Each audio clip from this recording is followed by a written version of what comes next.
From virtual racing to real glory, how sim racing is changing. Formula One forever. Formula One has always been a sport of evolution, but never before has its future been shaped so dramatically by technology outside the track. Once upon a time, becoming an F1 driver meant growing up in go-karts, spending childhood weekends at racetracks, and pouring millions into the right junior categories. If you weren't born into privilege or didn't have a backer with deep pockets, you could forget about making it to the grid. But the landscape is shifting. Sim racing is no longer just a pastime for gaming enthusiasts.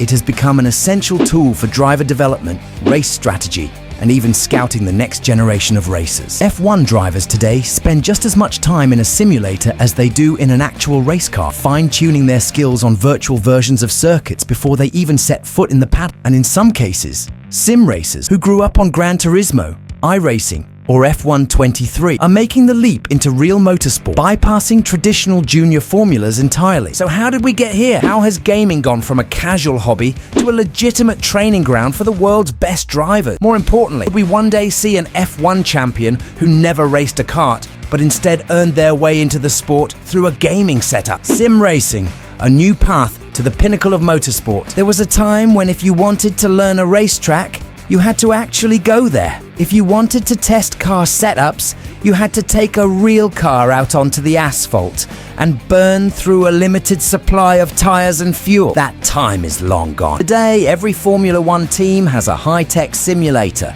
essentially a full-scale cockpit surrounded by screens or even mounted on hydraulic actuators that allows drivers to practice, experiment with setups, and learn new circuits without ever stepping into the car. These aren't glorified video games. They're hyper-accurate virtual recreations of the real thing, precise down to the millimeter. For drivers, these simulators are indispensable. Max Verstappen, a self-professed sim racing addict, spends hours racing in iRacing and R-Factor 2, competing against professional esports drivers in his free time. Lando Norris, another avid sim racer, even launched his own esports team, Quadrant. Charles Leclerc and George Russell both turned to sim racing during the COVID lockdowns to keep their skills sharp, with Leclerc hilariously streaming his races, often with disastrous and entertaining results. Fernando Alonso, one of the most experienced drivers in F1 history, has invested heavily in sim racing and esports, recognizing its potential in talent development. This shift isn't just about keeping racecraft sharp, it's about survival in an F1 landscape where real-world testing is severely restricted. In the past, teams could run unlimited test days, giving young drivers plenty of seat time before their F1 debut. Now,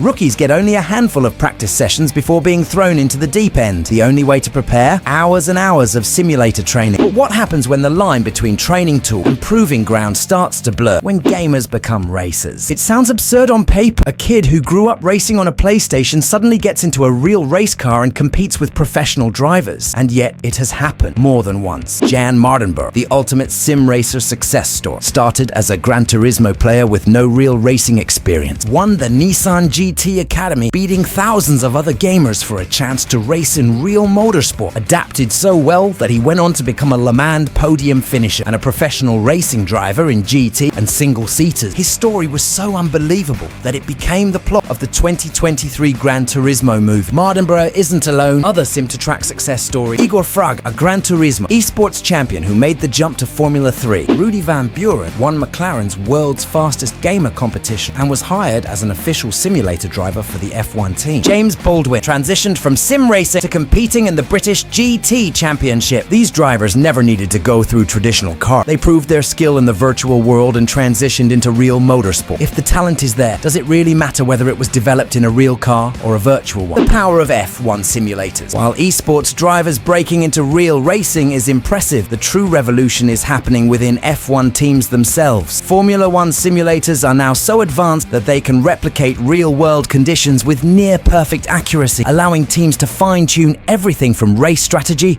to driver performance before even setting foot on a track. How F1 teams use simulators. Circuit familiarization. Drivers use simulators to learn every turn, braking point, and elevation change before arriving at a race weekend. Car setup and strategy. Engineers test different car configurations and race strategies in the simulator before making real-world adjustments. Live race adjustments. During a Grand Prix weekend, teams use simulators to predict tire degradation, pit stop windows, and weather changes in real time. The most advanced F1 simulator, Mercedes Simulator, is so accurate that reserve drivers like Stoffel van Dorn do hundreds of laps before the main drivers even arrive. Red Bull's simulator is one of Verstappen's secret weapons, allowing him to refine his driving style before major races. McLaren and Ferrari's simulators help their junior drivers prepare for F1 before ever setting foot in a real car. F1 simulators are no longer just tools. They are an essential part of how teams operate. Could the next F1 champion come from esports? With all this technology, is it possible that the next great F1 driver will come not from karting, but from gaming? If an esports racer can transition successfully into GT or Formula 3, what's stopping them from making it to Formula 1? The biggest hurdle is physical conditioning. No simulator can replicate the sheer brutality of an F1 car, pulling 5G through corners. But if a driver can train their body for the forces of real racing, then the skills developed in sim racing could be enough to carry them to the pinnacle of motorsport. The day may come when an F1 team decides to take a chance on an esports driver, fast-tracking them through junior categories based purely on their sim racing performance. It sounds insane, but just a few years ago, so did the idea of a gamer winning Le Mans. The future of F1 is already here. Gaming has already changed Formula 1 forever. Whether it's world champions using sim racing to sharpen their skills, esports racers breaking into real motorsport, or F1 teams using hyper-advanced simulators to develop race-winning strategies, the sport is now more digital than ever. The question isn't whether sim racing belongs in Formula 1. It already does. The real question is, how long before an F1 world champion is crowned